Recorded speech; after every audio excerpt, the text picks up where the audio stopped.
केंद्रीय कर्मचारियों और पेंशनर्स के लिए बड़ी खुशखबरी आई है सामने। 8वें वेतन आयोग में हर कर्मचारी को कम से कम 5 प्रमोशन देने की मांग तेज हो गई है। नमस्कार, मैं हूं आपके साथ ममता तिवारी और आप देख रहे हैं न्यूज़ 18 का डिजिटल प्लेटफॉर्म। दरअसल बुधवार 25 फरवरी को नई दिल्ली में हुई national counselling staff side joint consultative machinery की अहम बैठक में वेतन, प्रमोशन और पेंशन से जुड़े कई बड़े मुद्दों पर विस्तार से चर्चा हुई। बैठक में डिफेंस, रेलवे और पोस्टल विभाग समेत कई कर्मचारी संगठनों के प्रतिनिधि शामिल हुए। देखिए, संगठनों ने साफ कहा है कि इस बार वेतन आयोग में कर्मचारियों के करियर ग्रोथ पर खास फोकस होना चाहिए। मांग रखी गई है कि हर केंद्रीय कर्मचारी को सेवा काल में कम से कम 5 प्रमोशन सुनिश्चित किए जाएं, ताकि जूनियर स्तर पर सालों तक फंसे रहने की समस्या खत्म हो।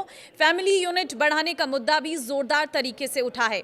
अभी वेतन तय करते समय परिवार की 3 इकाइयां मानी जाती हैं, लेकिन संगठन ने इसे बढ़ाकर 5 करने की मांग की है, ताकि माता पिता को भी शामिल किया जा सके। बढ़ती महंगाई और जिम्मेदारियों को देखते हुए इसे जरूरी बताया गया है। वेतन असमानता पर भी सवाल उठे हैं।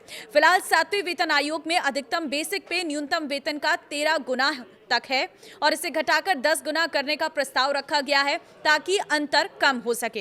पेंशन को लेकर भी कर्मचारियों ने साफ रुख दिखाया है। नेशनल पेंशन सिस्टम एनपीएस और यूनिफाइड पेंशन स्कीम यूपीएस को खत्म कर ओल्ड पेंशन स्कीम ओपीएस बहाल करने की मांग दोहराई गई है। पेंशनर्स के लिए सीजीएचएस सुविधा न होने वाले शहरों में 1000 रुपये मासिक भत्ता बढ़ाकर 20,000 रुपये करने की मांग भी की गई है। यानी ये साफ है कि 8वें वेतन आयोग को लेकर कर्मचारी संगठनों ने दबाव बढ़ा दिया है। अब नजर 10 मार्च के बाद होने वाली बैठक पर है, जहां 5 प्रमोशन और पेंशन सुधार पर आगे की दिशा साफ हो सकती है। बता दें कि 8वें वेतन आयोग का सीधा असर देश के 50 लाख से अधिक केंद्रीय कर्मचारी और 69 लाख से अधिक पेंशनर्स और उनके परिवारों पर पड़ेगा, जिसके लागू होने का भी बेसब्री से लोग इंतजार कर रहे हैं। सबकी नजर 8वें वेतन आयोग पर टिकी हुई है। ऐसे में सवाल उठने लगे हैं कि सैलरी में कितनी बढ़ोतरी होगी, फिटमेंट फैक्टर कितना रहेगा और पेंशनर्स को क्या राहत मिलेगी। ये सवाल इसलिए भी अहम है क्योंकि इसका असर 50 लाख से अधिक कर्मचारियों और पेंशनर्स की जेब पर सीधे पड़ने वाला है। तो ऐसे में आपको बताएंगे कि आखिर 7वां वेतन आयोग के लागू होने के बाद पिछले 10 साल में क्या क्या बदला है और 8वां वेतन आयोग से क्या क्या उम्मीदें हैं।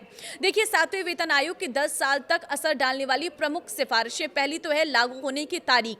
7वें वेतन आयोग की सिफारिशें 1 जनवरी 2016 से लागू की गई। इसी आधार पर सैलरी, भत्ते और पेंशन में बदलाव हुआ, जिसकी उम्मीद अभी भी की जा रही है 8वें वेतन आयोग में। दूसरी चीज है न्यूनतम वेतन। आपको मैं बता दूं कि इक्रुएट फॉर्मूला के तहत केंद्र सरकार के कर्मचारियों का न्यूनतम वेतन 18,000 रुपये प्रति माह तय किया गया।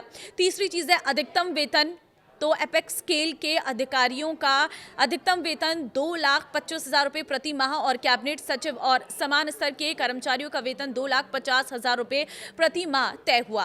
तो पांचवी चीज है नई वेतन संरचना। पे ग्रेड और ग्रेड पे की पुरानी व्यवस्था खत्म कर पे मैट्रिक्स सिस्टम लागू किया गया। अब कर्मचारी को स्टेटस ग्रेड पे नहीं बल्कि पे मैट्रिक्स के लेवल से तय होना लगा है। और पांचवी चीज है फिटमेंट फैक्टर। सभी कर्मचारियों के लिए 2.57 का समान फिटमेंट फैक्टर लागू किया गया था 7वें वेतन आयोग में, जिससे बेसिक सैलरी में बढ़ोतरी हुई थी। छठी चीज है वार्षिक इंक्रीमेंट। सालाना वेतन वृद्धि की दर 3% ही रखी गई है। सातवीं चीज है मैकपिक में बदलाव। देखिए, परफॉर्मेंस बेंचमार्क गुड से बढ़ाकर वेरी गुड किया गया है। पहले 20 साल में एमएसीपी या नियमित प्रमोशन के लिए तय मानक पूरा नहीं करने पर इंक्रीमेंट नहीं दिया गया। तो ये कुछ ऐसे बदलाव हैं जो किए गए थे। भत्तों में बदलाव, कुल 52 भत्ते खत्म किए गए। 36 भत्तों को मर्ज कर नए या मौजूदा भत्तों में शामिल किया गया। जोखिम और कठिनाई भत्ते के लिए 9 स्तरीय मैट्रिक्स लागू हुई है। एचआरए की अगर मैं बात करूं तो वाई, एक्स, वाई और जेड शहरों के लिए एचआरए 24%, 16% और 8% किया गया। डीए के 50%, 100% पार करने पर इसमें आगे बदलाव का प्रावधान रखा गया। इसका दायरा डिफेंस, सीएपीएफ और कोस्ट गार्ड कार्मिकों तक बढ़ाया गया। एडवांस और एचबीए बिना ब्याज वाले सभी एडवांस खत्म किए गए।